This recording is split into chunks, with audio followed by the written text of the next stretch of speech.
my colleagues and together with all of the amazing people that are with us today and all of the others that have submitted to the Knowledge Management Fund or given presentations in the context of the Knowledge Platform. Based on those publications, I've spent the last couple of months writing a distilling paper, the last one in our distilling series, which will be presented today. So for today, I wanted to give a brief presentation, about 5 minutes, about the paper, about the subjects that have been discussed in the paper. At the end, I'll also share a first version of the paper for you all to read. And after that, I'll introduce my colleagues, Sever, and the colleagues that were so kind to join us as panelists today, who will be having a discussion about the subject matter of the paper and about the big debates that we are talking about in the sector today. Let me briefly start off with the paper itself. So as a part of the Knowledge Platform, we have been running a distilling series between 2021 and 2025, distilling all of the important work that's been done by our partners, by the people who've submitted to the Knowledge Management Fund, and to the many events that we've been organizing. We think that the knowledge that we've gathered as a platform is important and is in a lot of ways very much changing our understanding of the sector that we work in, of security, rule of law, of the concepts that we work with. And to us, it would be a shame if those works and if that knowledge would go unnoticed.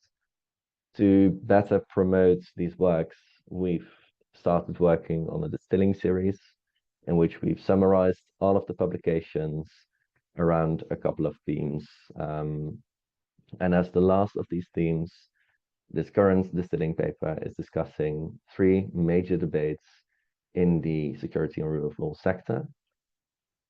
These debates are about feminist foreign policy versus the more traditional approaches to foreign policy and to development cooperation. The second debate is the debate between those in favor of promoting liberal democracy versus those willing to work within more authoritarian contexts. And the third one is a debate between sovereigntists and isolationists, those who are generally against the idea of aid and international cooperation versus globalists. These are highly polarized debates that very much capture the essence of what we are working with as a sector, but also the essence of the many critiques that our sector is receiving, both in the countries that we work with, the communities that we work with, but also in the donor countries or in our own global north context.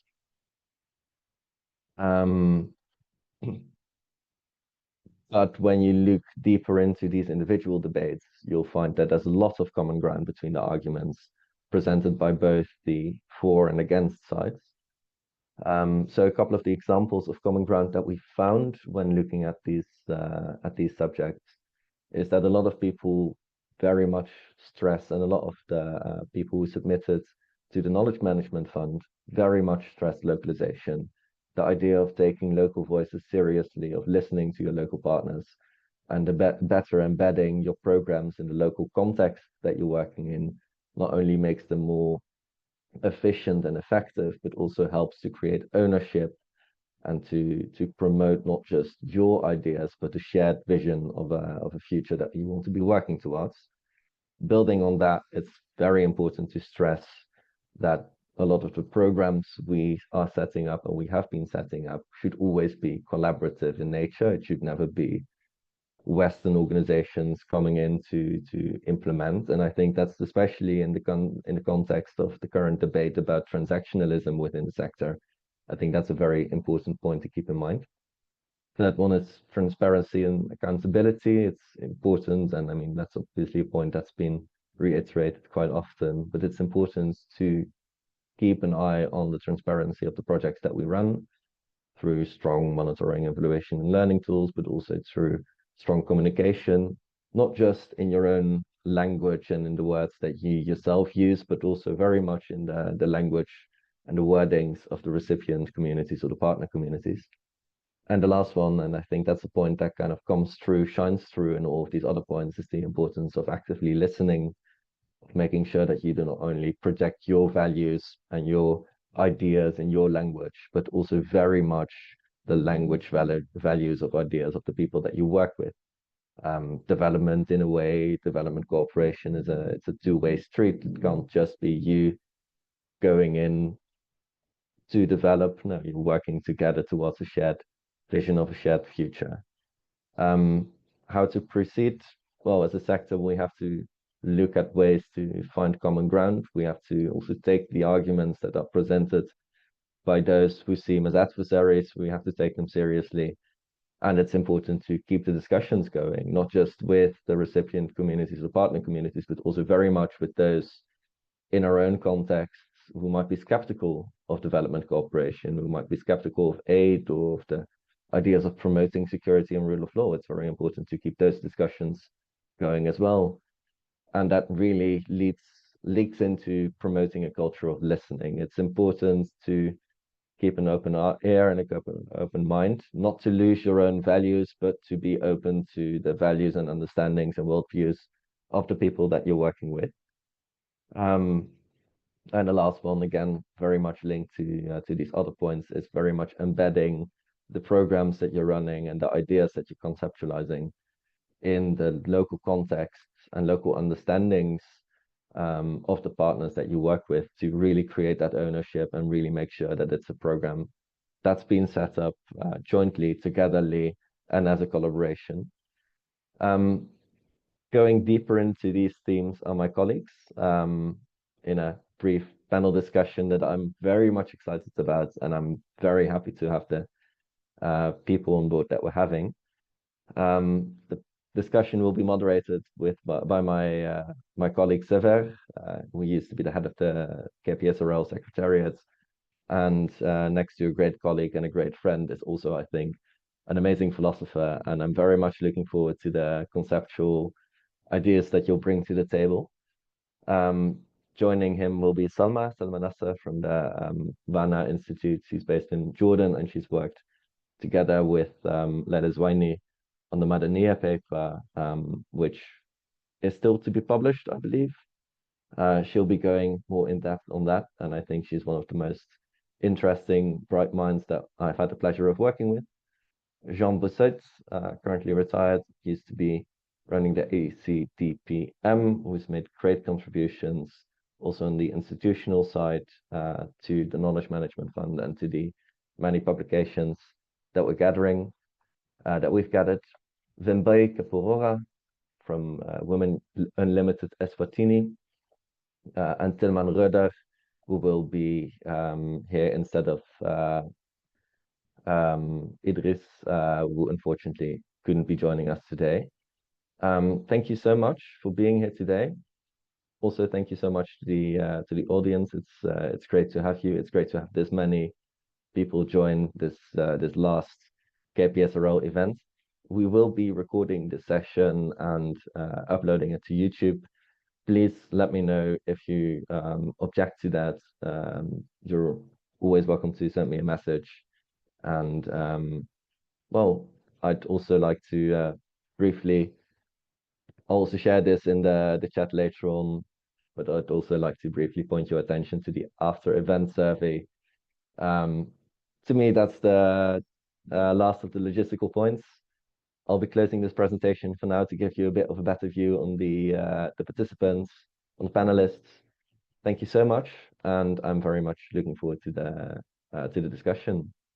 Sefa? Thanks, Stefan, and greetings, everyone. Pleasure to be here with all of you. I would, as we go, maybe first in the quick round of people invited to discuss and reflect, a bit to introduce more just who you are and where you come from, but also what kind of work you do and how this maybe relates to the topics discussion. I would also be, we are not such a big group, so maybe also invite others in the chat. You can maybe type in a chat if you'd like to introduce yourself to the group. For the further then exchange and discussion, maybe nice for people a bit to have idea who we are engaging with as a group also. Yeah, so maybe, yeah, Salma, would you like to get us off in this round of introductions, like where you come from and what you do and how it relates to this point? Yeah, of course. Thank you, Stefan and Sever, for the invitation. And it's been a pleasure also to work with you both. My name is Salma Nasser. I am a research and studies specialist at the West Asia North Africa Institute based in Amman, Jordan. I focus on human security and social justice.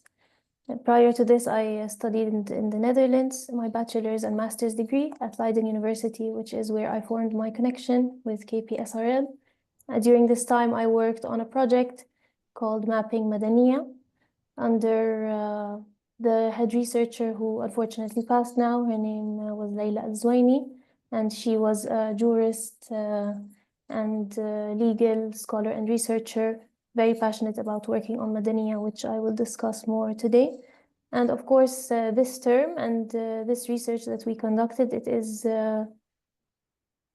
related to everything that I still do today in terms of the focus on human security and on putting people first in discussions and localizing narratives and working in a partnerships-based approach and trying to bridge the power asymmetries in general in the development sector and on the political scale. Of course, it's easier said than done. But the most important thing is to have these kinds of discussions where we are exchanging across borders thanks to the internet and be able to somehow come up with new solutions and ideas together. I'm also happy to introduce the Madaniya project, but I can also wait until after the round of introductions. Yeah, let's maybe go first for this. Thanks so much, and thanks for being with us. Wimbai. Thank you, Seva.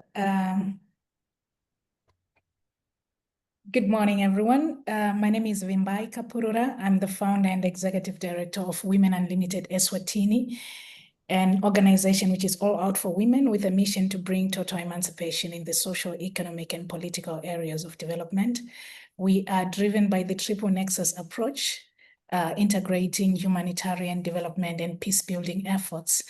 And I'm really happy to be part of this space. And I just want to say thank you to KPSRL. These kinds of conversations don't always happen.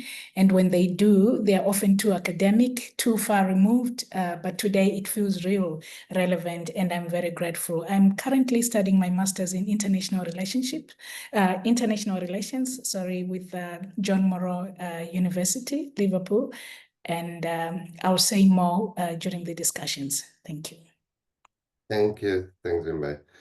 Tilman, would you like to go now? Thank you, Seva. My name is Tilman Röder. I'm here in two different roles. First of all, ILSAF, the Institute for Law and Society in Afghanistan, a small pro bono run, but quite well-connected institute for research on legal issues related to Afghanistan, has received a small grant from the Knowledge Management Fund, and we tried to realize a small project aimed at kind of enabling a discourse among Afghans about the future of the country. Not easy. We had some interesting experience in trying to do that, to enable that. That was in the time right after the takeover of the Taliban. And at the same time, as you've seen in the beginning, I'm also head of the Just Peace organization together with other co-directors and a great team. And we are leading similar debates, working with a network and also even offering small grants to organizations like the KPSRL. And that's not by mistake or by hazard. It has been a bit of a source of inspiration for the creation of Just Peace. So I'm very glad to be here, and I look forward to the discussion. Yeah. Thank you, Tilman. And Jean, please. You're just muted. Hello, everyone. My name is Jean. I'm a Belgian. lawyer by training, and I worked most of my life in an independent European think tank, independent foundation that sought to improve relations between Europe and mainly Africa, North Africa, and the Middle East, and different areas. My area was governance, so I worked for more than 30 years on this issue. When it appeared in 1992, and after the fall of the Berlin Wall, it suddenly became a big issue. And then a lot of things went wrong. I come back to this. And then the foundation was not only producing knowledge, we were also aimed to be a broker, an honest broker of dialogues. And that helped me to understand better the multi-perspectives involved in all kinds of change processes. We even facilitated meetings, dialogues, informal dialogues between EU staff and African Union staff. So there I got an enormous interest for the topics that are in the Distilling paper, how to bridge different perceptions. And then the reason why I'm here is that I worked with the Knowledge Platform in producing a paper on a concept that was coming up in Europe, which was much less normative, the concept of inclusive governance. And for me, it was an interesting concept because it, in my view, paved the way for a much less polarized approach to the governance issues, for localizing this agenda, and really listening to local actors, and then focusing still on the essence of governance, that it delivers outcomes in an equitable way.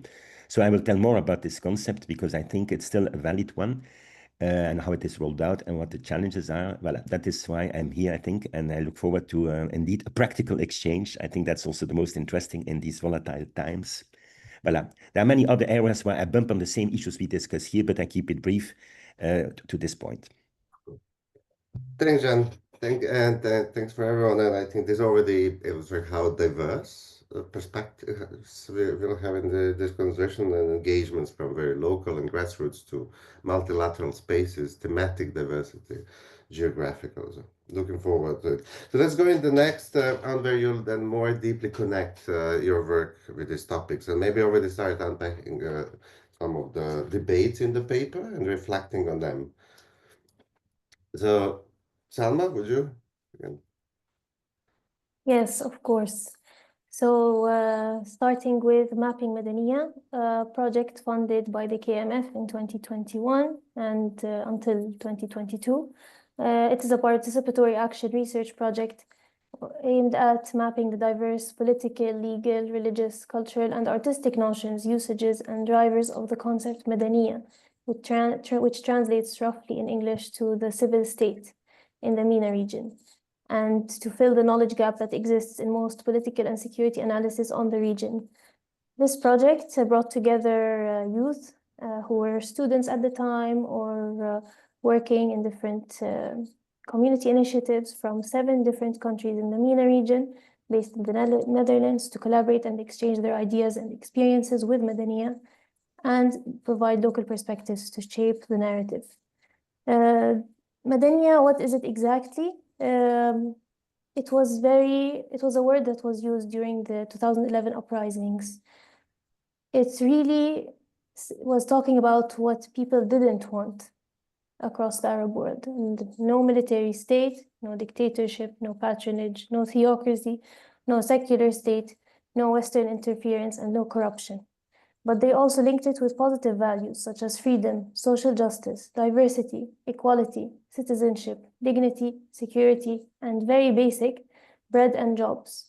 So Madaniya is a very volatile term that is used in a lot of different disciplines and in a lot of ways in the region. But the most important thing to focus on with this term is that it comes from the grassroots. It came from the bottom up, and it was used as a way for people to express themselves and to express their demands. And that is why it is very powerful. And that's why I say that it is related to everything we are discussing, related to localization and projects and programming that is really rooted in people's perspectives. Yep. Thanks. But would you then maybe just add a layer of how some of these debates that paper is unpacking are inherent to Madaniya? Yes, of course. So we discuss feminist foreign policy, liberalism, and isolationism today here. And the most important thing here is to talk about going from the vicious cycle to the virtuous cycle. Currently, our region is seen as, there's a vicious cycle of, conflict keeps happening, a lot of issues on the local level, and this is the perception of a lot of the foreign policy currently. However, we need to move towards a more virtuous cycle in which, that is not the core problem. What are the root causes for why these conflicts are happening? They are not independent as well of global issues. They are not independent of what is happening on a global scale and also of global actors, especially Western actors. This is very important in our discussion today, because when we discuss feminist foreign policies and liberal agendas, we need to see where they fall short as well, right? So for a lot of countries that advocate for feminist foreign policies, it seems that it is very selective as well when it is applied and how it is applied.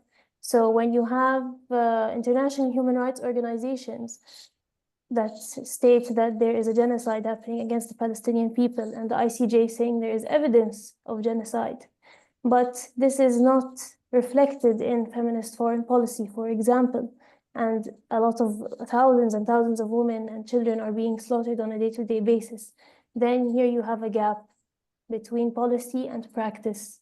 And this is really also how Madaniya comes in as something to counter, not just like to give a different narrative than just liberal narratives, and how to really shape it on a local level. And I think this is the most important point, because I think all of them are related to each other, the three debates as well. So we really need to think about that. Thanks, Amma. Thanks, Amma. And I think, in a way, leave it to Wimbai, also working with within Women Unlimited and engaging in some of the feminist debates. So would you build up this, Wimbai, or share more about your work? Thank you, Seva. Well, the work that we did was actually done at a very community level, supporting women-led organizations in Eswatini to not just survive, but organize, document, as well as grow. And yes, all this was done during the political unrest in Eswatini, when the space for civil engagement was very tight. So it was part of the Knowledge Management Fund, and we focused on something that doesn't always get the spotlight. That's knowledge management and learning systems for women-led organizations. Now, I know that might sound technical, but when we broke it down, it was really about asking, how do we make women's work visible? How do we help women-led CSOs hold knowledge? How do they document impact and use data to lead change their way? So we worked with organizations across Eswatini, and the truth is that most of them had never received any training in knowledge management or monitoring and evaluation and learning before. Some were hearing the terms for the very first time, but once they understood it, the light bulbs went off. Women said, so you're telling me we can build our own systems, we can track our own impact and make our voices louder without waiting for an external consultant to do it for us. So that moment right there was just magic. So we had so many lessons that we learned. And one of them was investment in monitoring and evaluation and learning and knowledge management in women-led organizations. The truth is, it's shockingly low. We are talking 0 to minimal, not because women don't care, but because no one's funding it. It's not prioritized in proposals. There is no co-financing, no budget lines. And the other thing is that most organizations didn't have access to digital tools. Some were still managing data in notebooks, no shared drives, there had no real-time collaboration, just a lot of heart and a lot of struggle.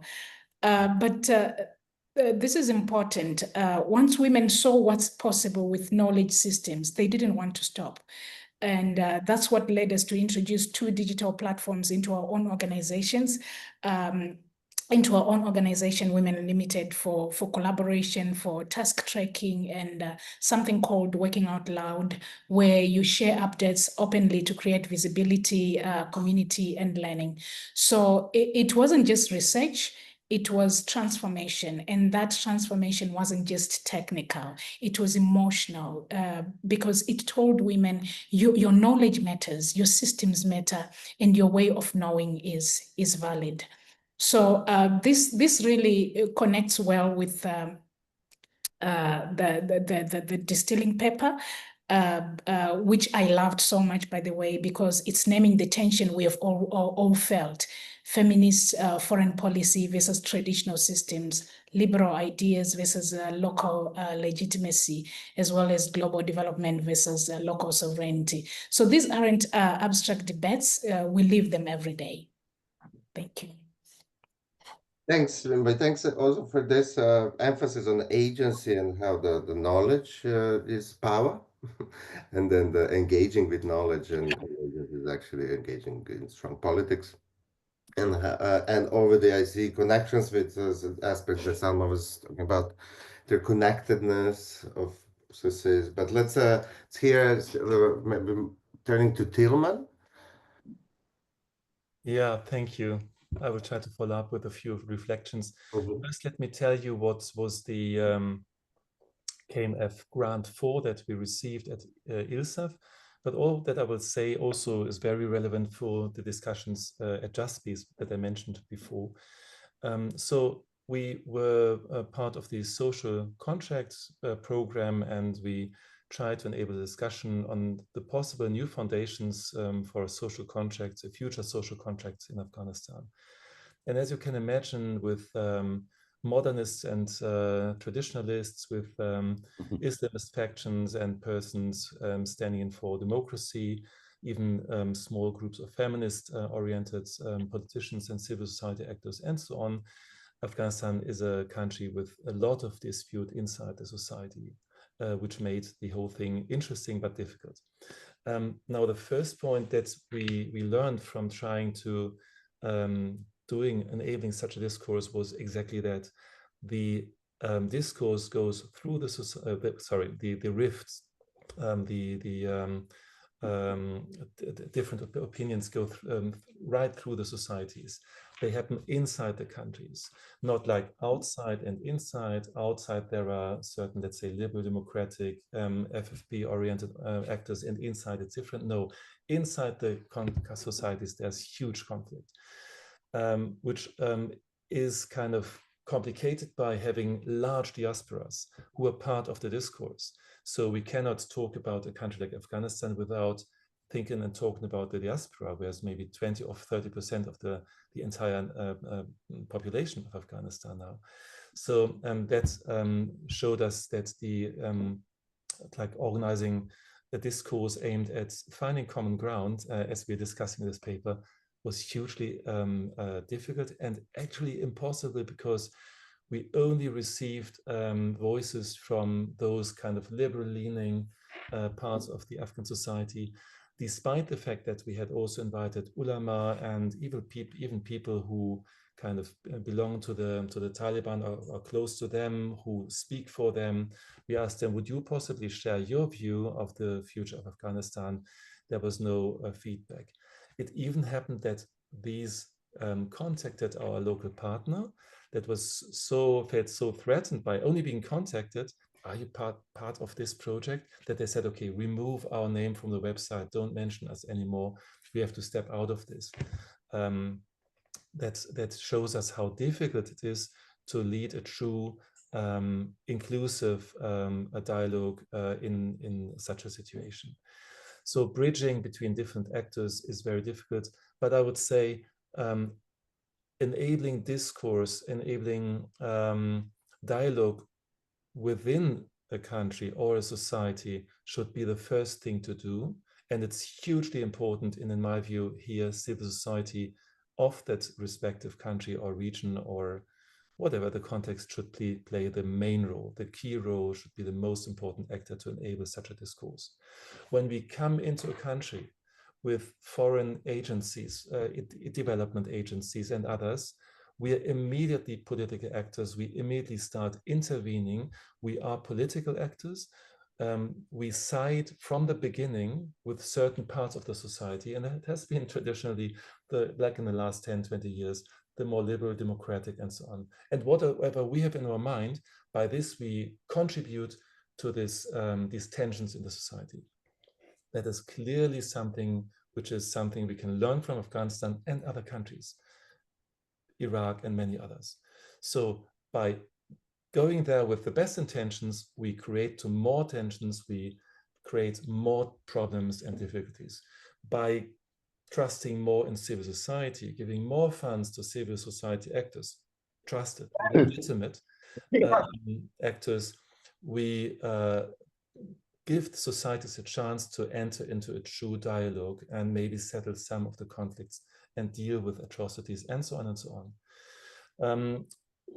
So these are my reflections on our experience in Afghanistan, and I think they relate to some regard also to the paper.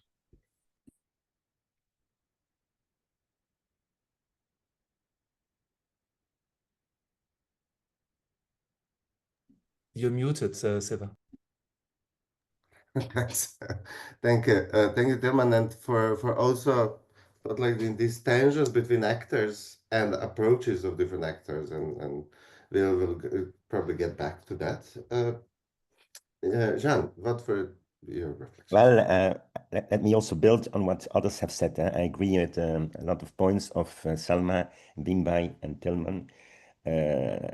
Inclusive governance is a nice concept, as I said, but the practice is very difficult because you enter into complexities, different actors, different interests, and then indeed who can facilitate or drive these processes. So we can come back on this, but my intervention is now more at a higher level.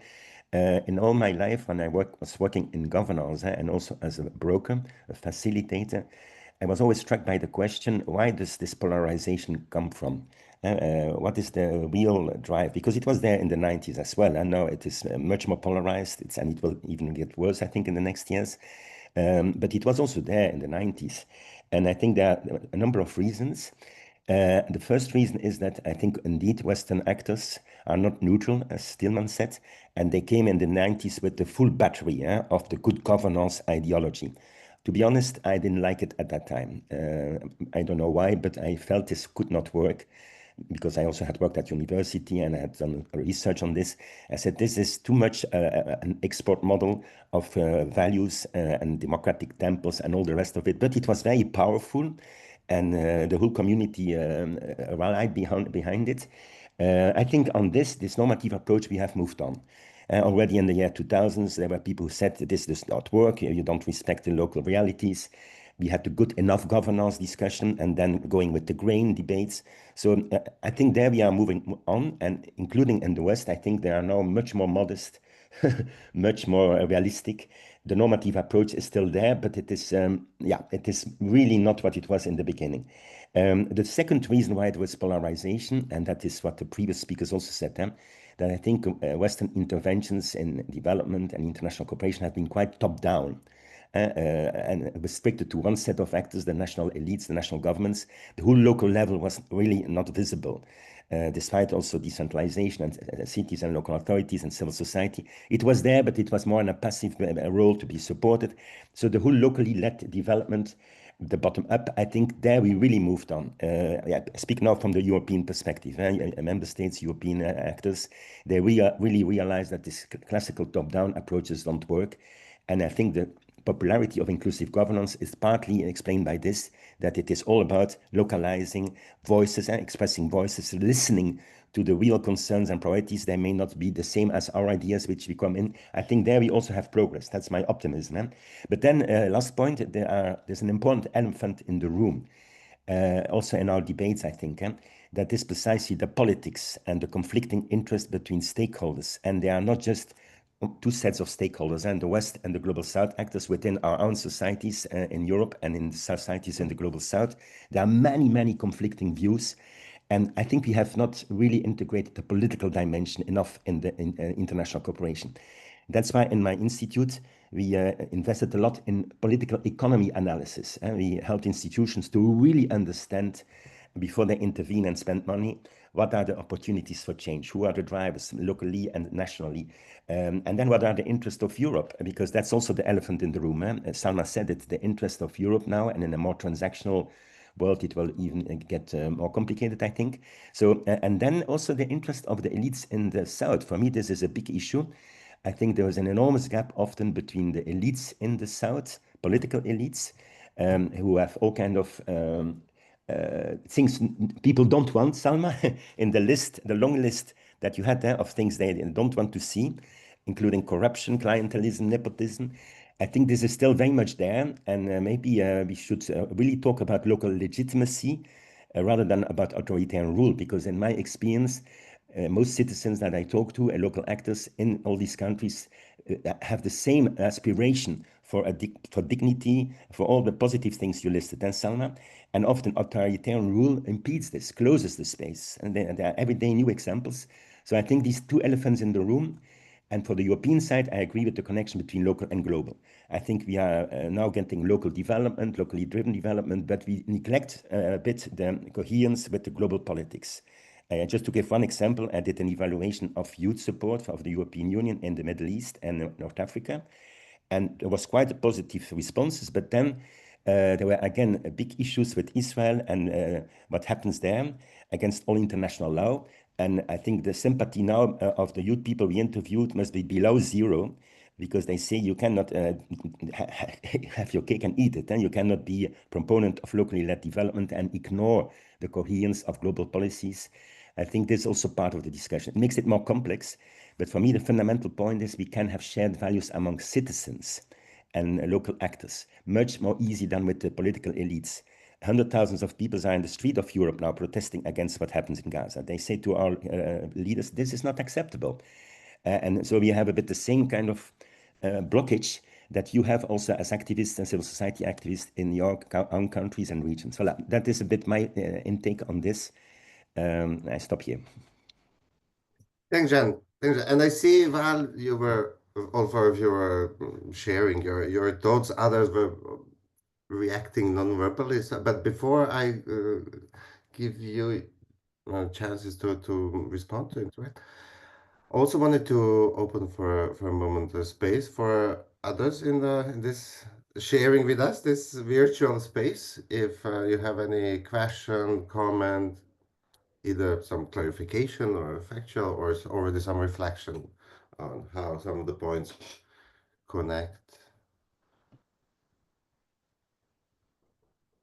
You can either just raise hand or write in the chat if you're not able to speak. If not, then yeah, then maybe would either want to respond to each other to other points. I saw some of you nodding, some of you making notes. So if you have something that you would like to bring up, Salma, Timmerman, Wimbai, Jean. Yeah, I would like maybe to ask a question to Salma, because inclusive governance, maybe I should explain a bit more what the concept entails according to one interpretation, which is now making raising more interest. It is about inclusive processes first. That means that the different voices are heard, but not only ritually heard, that they have the influence to exercise influence, and also more than influence, that they can weigh on decision-making and choices, fundamental choices, constructing the locally driven social contracts. That's inclusive processes. There we have a lot of challenges, as Tilman said, but then also inclusive outcomes, because it's nice to say we want this, that, and that, and that, but I think both democracy and authoritarian rule have often failed to deliver to citizens, to make life better, better jobs, bread and butter issues, as Salma said. So I was very interested in this side, because I think this is the test also of inclusive governance, not only that every voice is heard, but that it makes a difference, and that you then have an equitable distribution of the wealth and the services and opportunities. And that, I think, is the core of the debate where we should build bridges, because there both systems have been weak. The democratic systems, certainly hybrid democracies in Africa, and authoritarian rule generally also. You talk in the paper of authoritarian bargains. Yes, that has worked for some time, but Tunisia experience showed that the bargain was over, and the Tunisian people massively rejected in 2011 the system that was based on a kind of a bargain. You shut up and we deliver you goods and services. That is also the prevailing paradigm in other places. But for Salma, what I wanted to ask is the concept of social justice, because I think that's a very important element. Security, human security, but also social justice.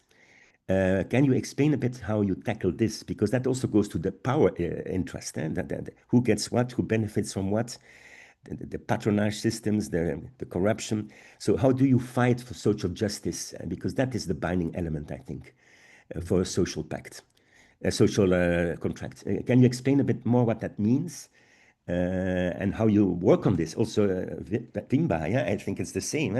You can empower women, but if then nothing happens in terms of development outcomes and justice, social justice, voilà.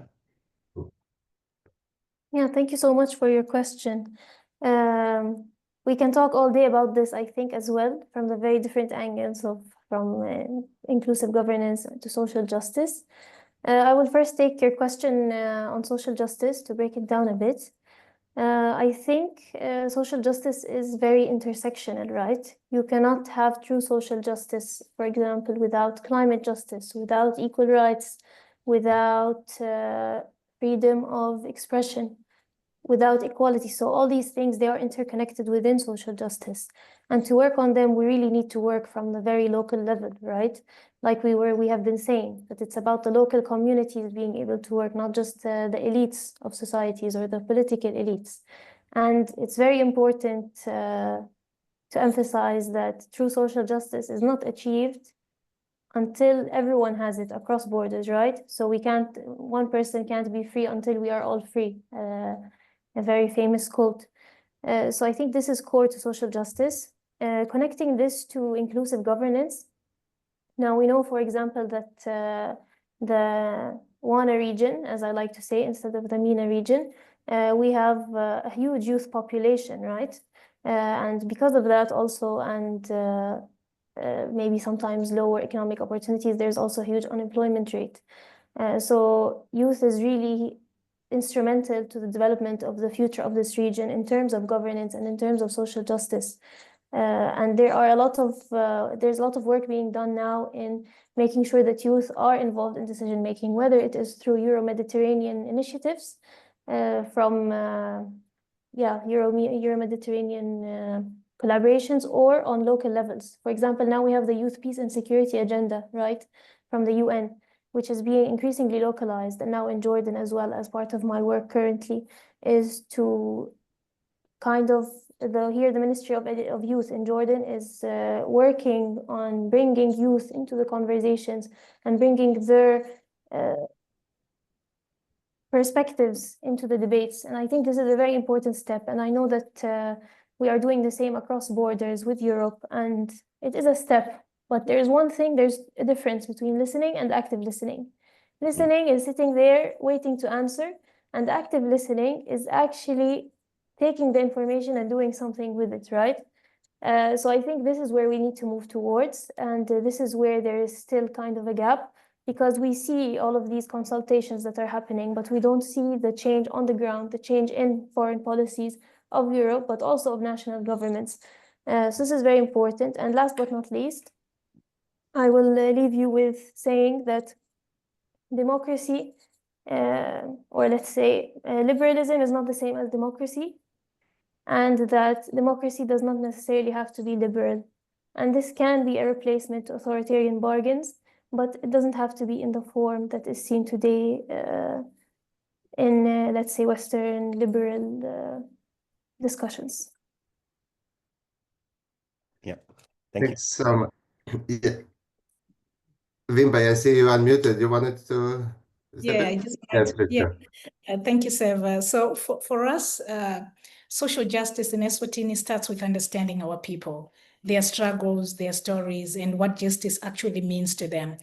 So it's not just about policies or big slogans. It's all about ensuring that every Swazi, no matter their background, has a fair chance to live with dignity. So we need to meet people where they are, in rural areas, in churches, in schools, at markets. That means using our own languages, our own ways of communicating through storytelling, through music, through dramas, even WhatsApp groups. That's how we build awareness and community power. And we can't do this alone. So we need to have to work together. We need to work with the civil society. We need to work with the government. We need to work with traditional leaders, the youth, the women, people living with disabilities, and also support each other, especially in spaces where voices are silenced. So it's about building movements, not just moments. And the reality is that it can be very difficult in a small country like ours, where space to speak up can be limited. But that's why we need to be strategic. That's why we need to stay safe and stay rooted in our values. Values like Ubuntu, values like respect and collective care. So they are no foreign ideas, they are ours. We are not trying to cause trouble. We are trying to make sure that everyone is seen, everyone is heard and valued. So when I say I fight for social justice, I mean I fight for fairness. I fight for peace. I fight for opportunities and for a future where the next generation of every Swazi can dream bigger, can live safer, and lead boldly. Thank you. Thanks, Imei. I would maybe like to checking in, and feel free, everyone in the call, to raise questions either in chat or raise your hand. Just to repeat that invitation, but then I would like to invite a bit of reflection of our discussions on because all these also weigh how paper conclude, in what direction, and we heard that from Stefan earlier, like towards locally led, collaborative, then accountability, which I would say mutual accountability, ideally in different directions and different ways how we can practice, but listening, and then especially we are to do deep active listening, as Salma is pointing. For me, those are concepts that are very relational. They're based on trust and relationships, and be human talking, being in touch, connection with each other.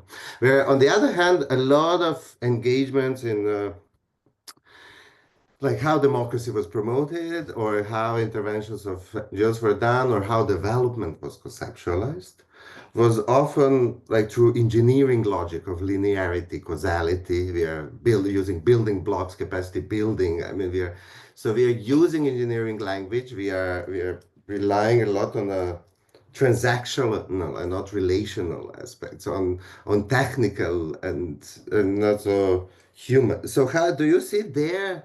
Because for me, it's a bit then digging a bit deeper in where these tensions are they coming from? This intervention or this intervention? Are we more intervening, or are we more supporting local solutions? But also, it's maybe deeper. So, do you feel it's a deeper debate about how we think peace, how we think processes, how we think community dynamics? Is it about individualism, more collectivism? Is it so? Do you have thoughts on about that either? Yeah, maybe I can start off. I agree with your distinction, the relational aspects, and I think we largely agree in the group, and maybe also the audience, the listening, the collaboration, the mutual accountability. As I said, I'm quite optimistic that this change is occurring, is taking place, and when I meet hundreds of officials of the development system in Europe, I see that these words are there. The old approaches are waning away, at least in terms of relations. Also, the new generation of diplomats, the localization is going on, I think, and it is irreversible. That's the good news, but you are right. There are other elements of the system that are more complicated, and we have to go deeper on this. I also already mentioned the politics. I think this is, for me, a very important. We can maybe come back on this. But then, indeed, you're right, the engineering logic. I have done many evaluations also when I was in East EPM, strategic evaluations, and an evaluator looks at what an organization tries to do. And then the engineering logic is everywhere. See there. It is in the aid industry. I think it's built in the aid industry. It is part of its growth, enormous funding and accountability requirements. So I believe that there are many examples of that, bureaucratic complex with an engineering logic behind, a linear logic still very much there in the results. This edifice, these foundations are also being contested more and more, and there are interesting promising initiatives to open up. But we still carry this with us. It's still a structural phenomenon, and it impedes really locally led development. Just to give one example, the bureaucratic system, let me call it like this, of the aid agencies don't like complexity. They find it difficult to really use knowledge they get and to then do something with it.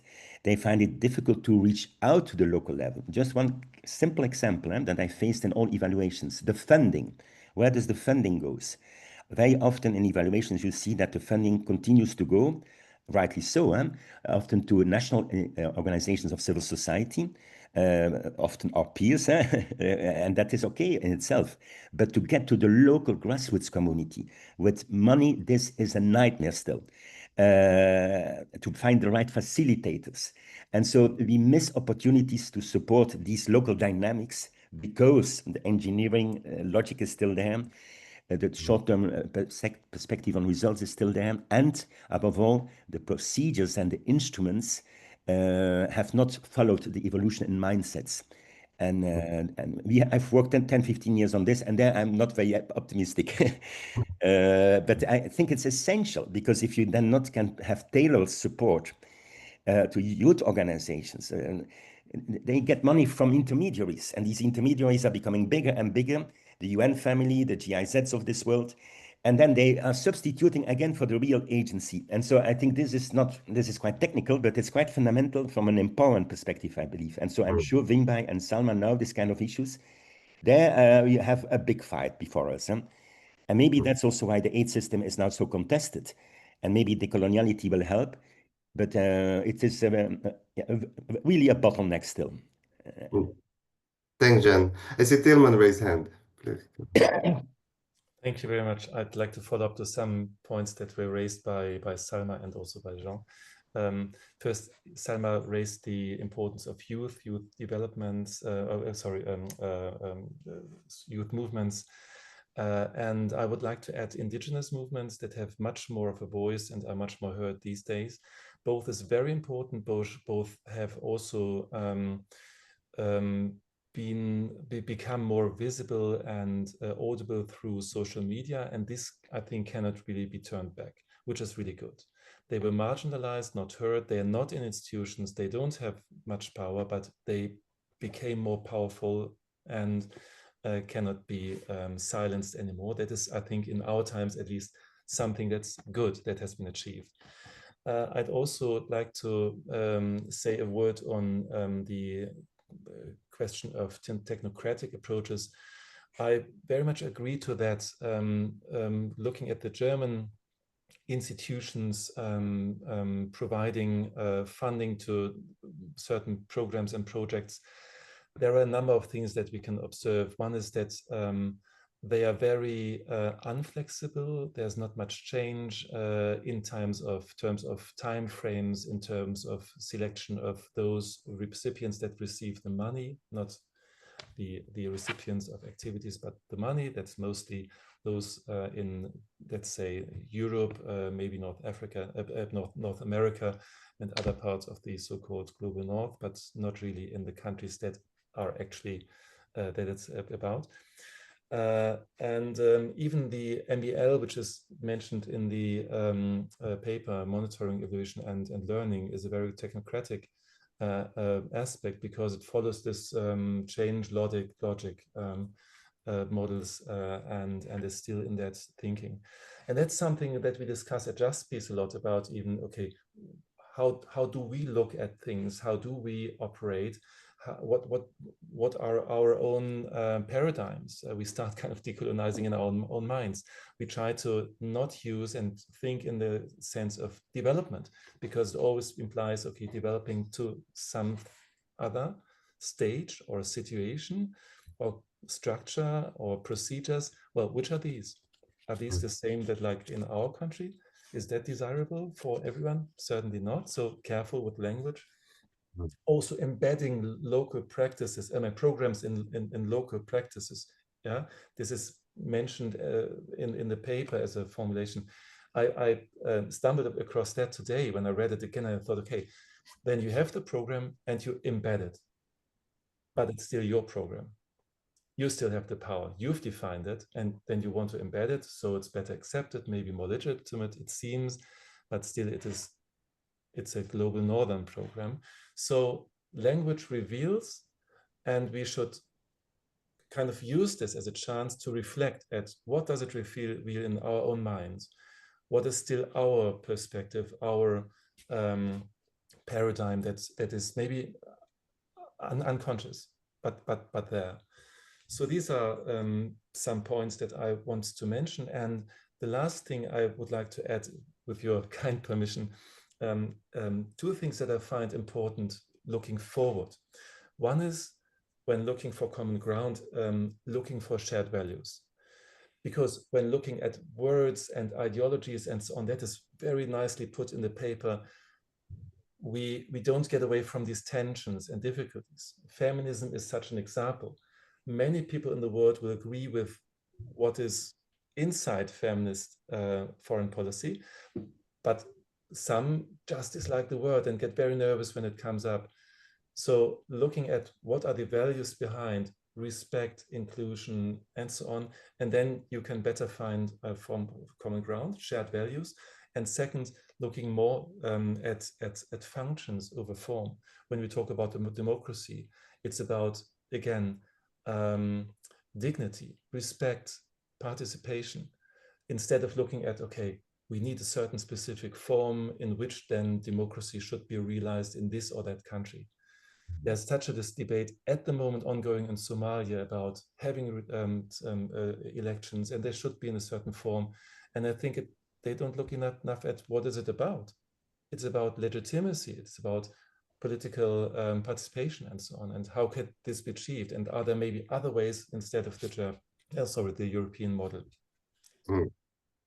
Thanks, Tilman. I see Zalma also wanted to step in. Yeah, thank you both for your contributions. And of course, I want to build on this and also go back, Sever, to your question on, I really liked what you said. Is it about how we think, you know? And I think if we really want a radical shift and change in the way that our sector works, but also to be able to bridge these gaps between polarized debates, it's really about how we think, right? So it's about education even, and the media that we consume. So I was watching this week the talk that we did, the Imagine Madaniya talk that we did in the KPSRL conference in 2022. And there we had a lot of engagement with the audience after we gave different case studies about Madaniya, namely Jordan, Iraq, Yemen, and Egypt. And one of the recommendations that popped up to me from the audience was about education, to have more education. Specifically, actually, the comment was about more education about Islam in the West in schools. And it's very interesting and very bold, but it's also an indication of something bigger, of shifting kind of the way that the media presents certain people and certain narratives and people from certain races and ethnicities, to be able to really build a generation as well and build narratives that are truly more inclusive and that really do have this, like that does actually match all of these terms that we're talking about of social justice.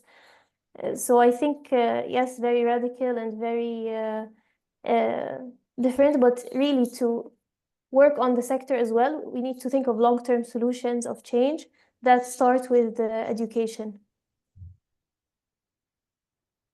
Thanks, Alma. And yeah, I would say one can see it as radical, but I would say it's really just to basic respect for the concept of civil society, to appreciate that it originates in classical Islam, and not since the Tocquevillian triangle of society. It's much older. It has its rootings in. So it's radically bringing ideas of Islam, but really appreciating the concepts even that we are very much using in the northern Western world, that they originate in classical Islam, and that there are bridges and deep understandings if we seek them and we are open to them.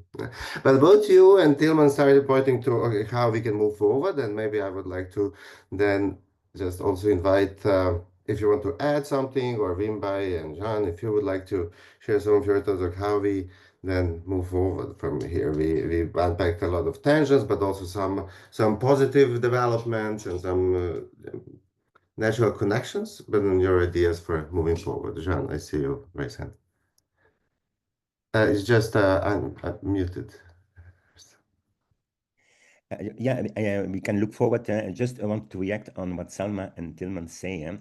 I really agree with the 2 points raised by Tilman, that we really have to look for the common ground more in terms of shared values. I think, as I said, there all my life, as I said, at the end of the day, if we use different words, but we go to the substance, the values, underlying values, you see that there was a lot that unites actors from the different parts of the world. And then all the superstructures that were put on it don't allow us to see this, but in fact, there was quite some homogeneity when I was a lot in Tunisia and also in other places where the revolution had taken place. I saw the enthusiasm of the people, and the words they were using were different, but at the end of the day, with the same aspiration. So that's still there now. Even in these contested, polarized times, I'm convinced that this is a very good starting point to rebuild common ground. And then functions between form, that is also very fundamental. But there I'm more optimistic. I think certainly from the Western side, the forms, the templates, the illusion that we can export democratic models is largely gone. And as I said, my fear is more that we will maybe lose interest at all in the whole values agenda in the European Union as we move to transactional things. But then maybe on Salma, a very short point. I agree with the education approach that you stimulate. I think we badly need it also in our Western European societies.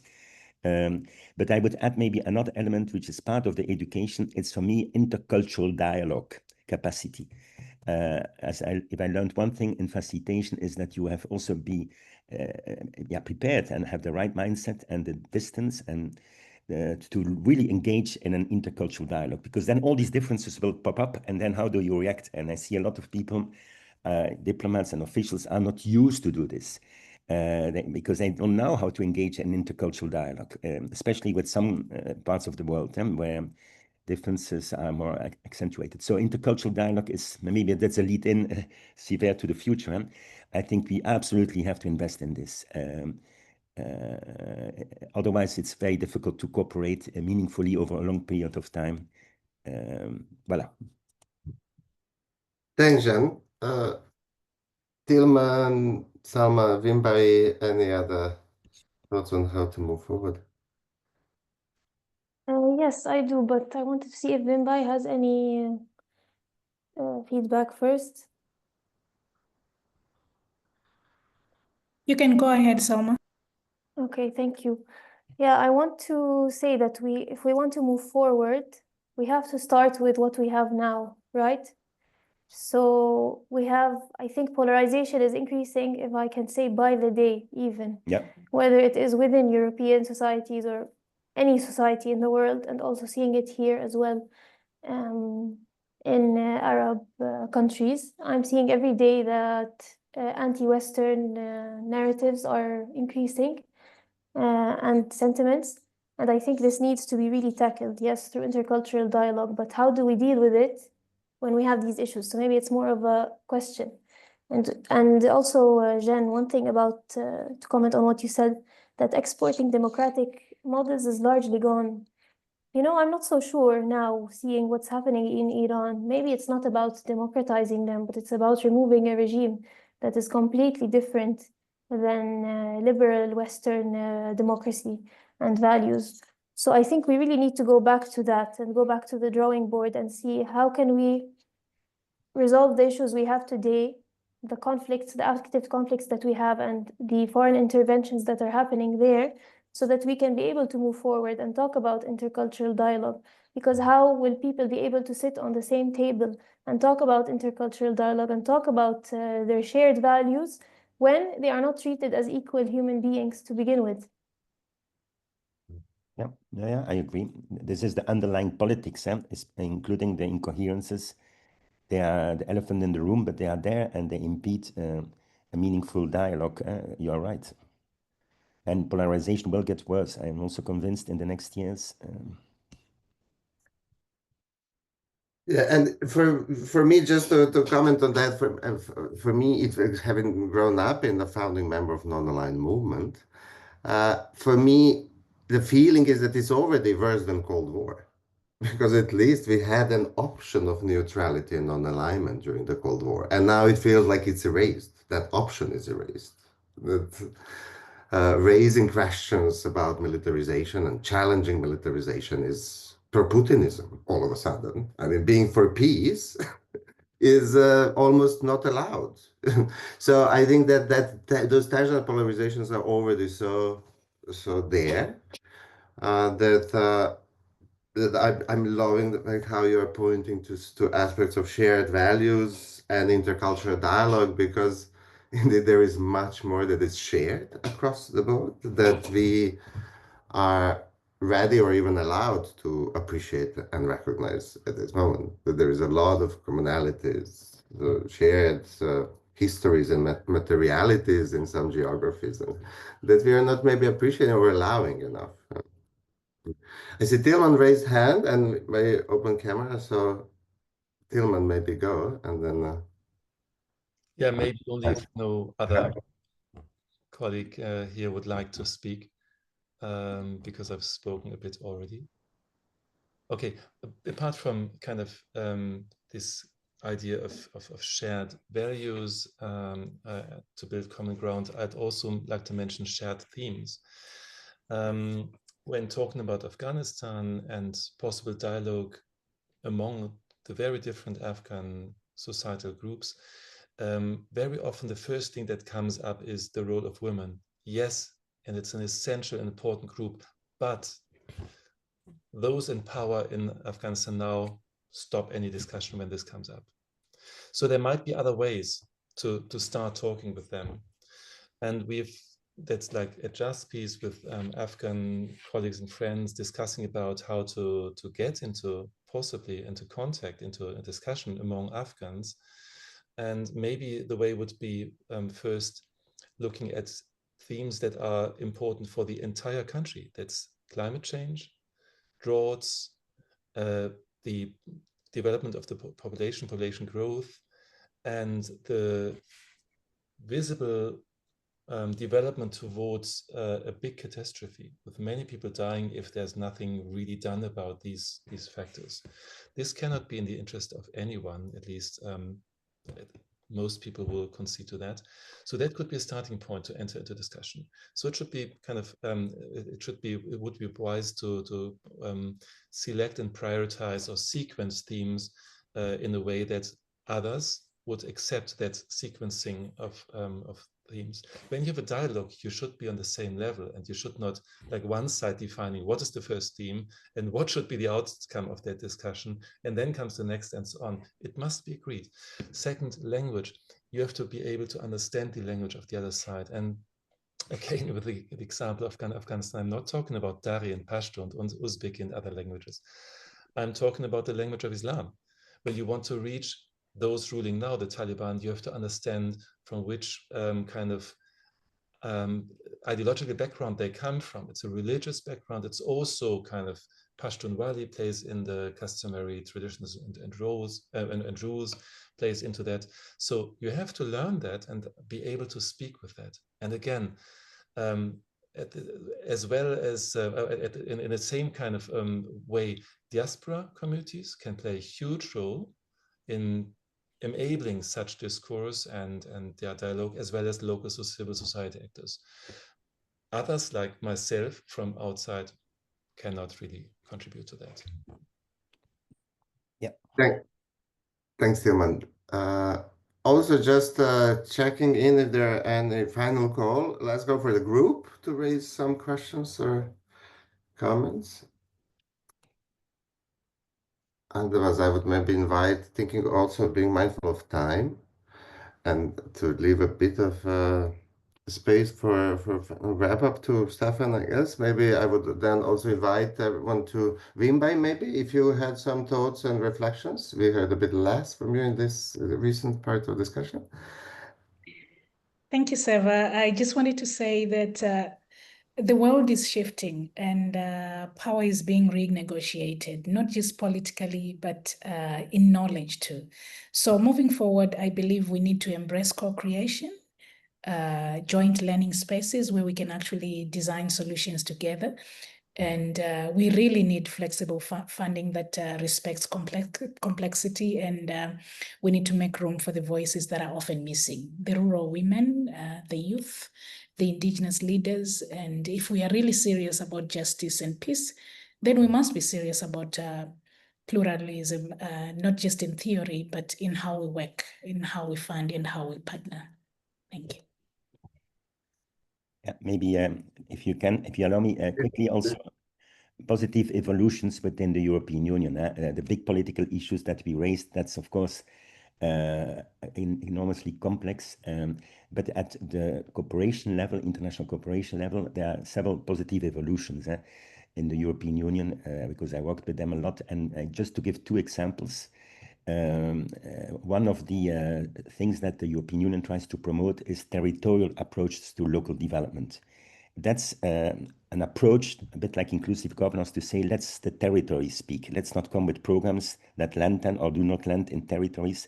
Let the territories speak. And in the territories, there are all kinds of actors. So the territorial approach tries to create spaces, Wimbai, for the local actors to say, what do we want to do with our territory, with our city? And I have been accompanying some of these processes. This is really a power shift, and it brings a totally different way on looking at what are the needs of these communities. And it is also supported by entities, local authorities, local entities who are there to stay. So this is a positive approach. I hope that the European Union will support it a lot in the next years, because it creates this kind of, it helps to co-create, Wimbai. It helps to co-create bottom-up visions on where the territory goes, which are intersectional, Salma, because you cannot just deal with water or infrastructure. So that's a positive evolution. And then I come from a think tank, and so I have to look objectively at things. I believe that also the global gateway paradigm shift that Europe is doing can be a positive thing in the sense that it also goes to the topics that are of interest to the local populations, to the local governments, to the national governments. So they try to say what investments are really needed for people to move forward. So it's less an aid logic, it's more a transactional logic, but at the end of the day, it can lead to sustainable infrastructures and services and skills around this. So it's not necessarily worse than the aid system we that we have now, and that also in the global south it is increasingly criticized. I think Global Gateway is an interesting attempt to yes, be more transactional, but also more open to have deals with the partner countries on an equal basis. We will see if it works out, but I think this is the battle for the next 10 years to make sure that this maybe is a better system than the one we have been building up over the last 50 years. So let's see. And in the Global Gateway, there's a lot of insistence on values, local communities, the rule of law, because otherwise investments can go completely wrong. But will it work? That's another thing.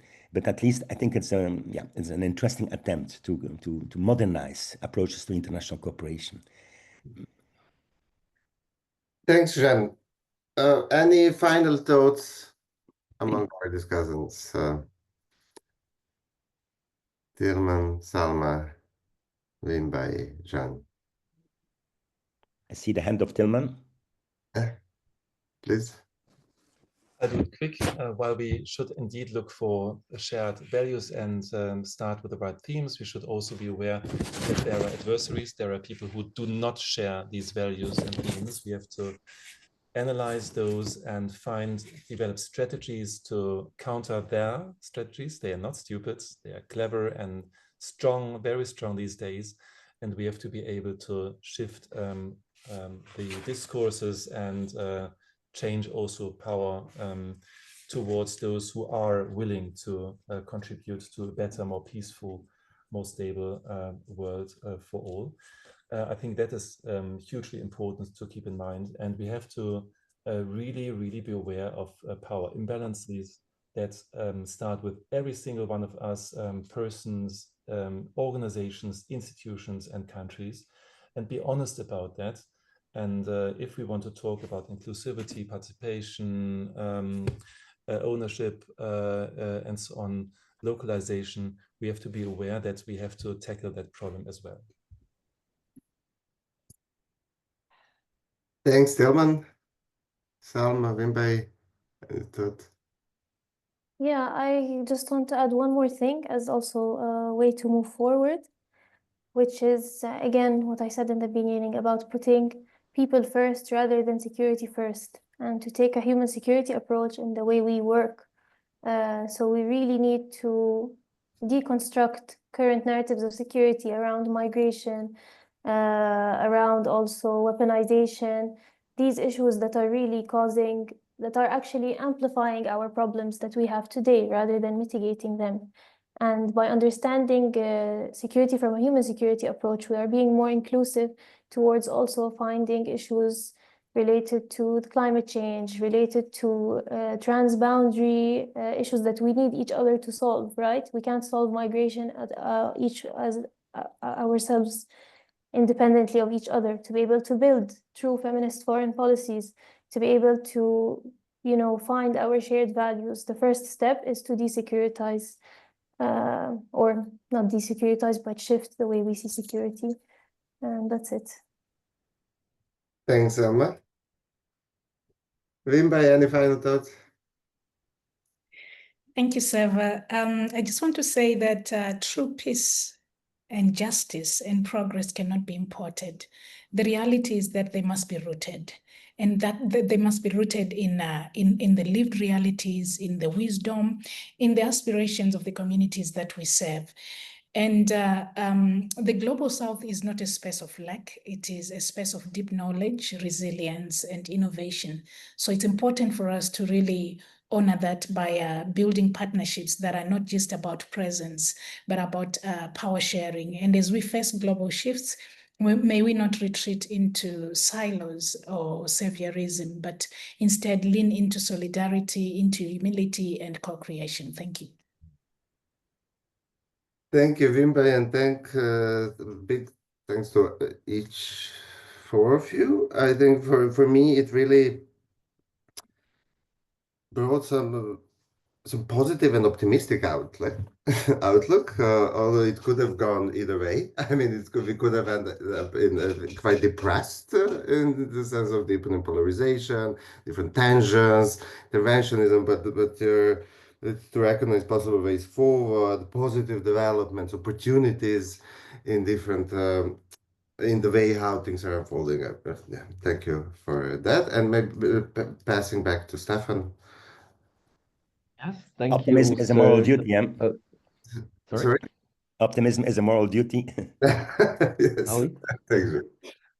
Thank you all so much for this fascinating discussion, which I do agree with Seva has been helpful, hope-giving, and I mean, to me, that in the time that that our sector is going through, that even sometimes comes as a surprise.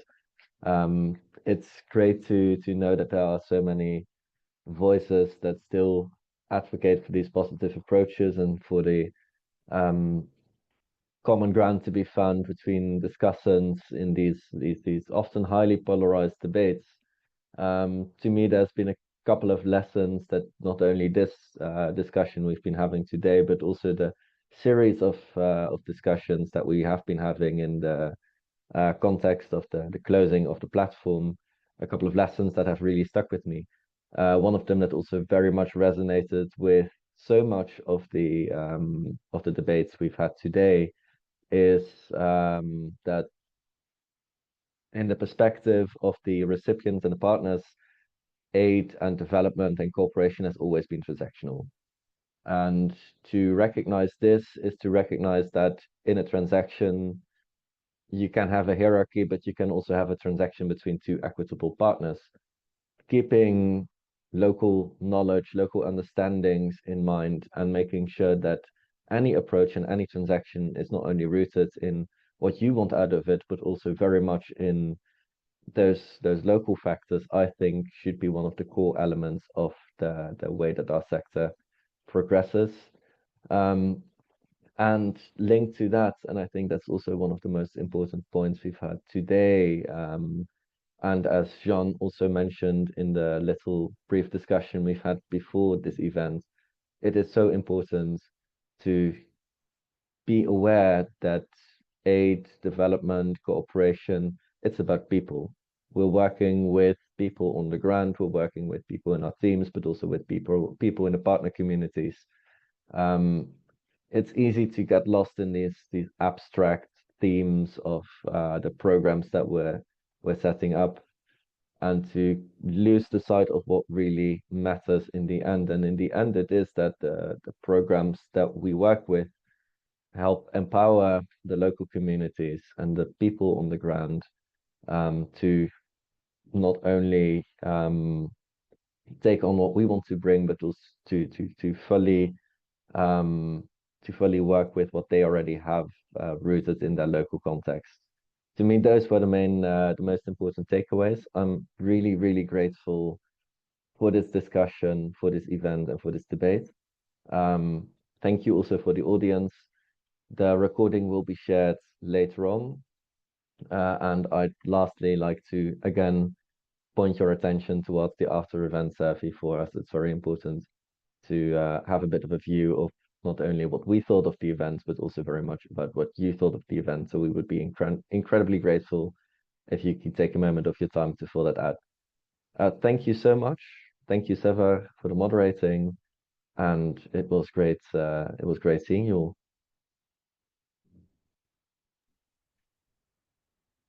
Siva can celebrate his birthday now. Yes. Okay, Salma, Wimbai, Stefan, and Dilman, great to discuss with you. You too. Keep Thank well. you. Everyone. Yeah. La luta continua. Keep well. Thank you, everyone. Thank you very much, you. Sarah, Stefan, and everyone. Bye, Salma, Jean. Bye. Bye. Oi, oi. Thank you. Bye bye.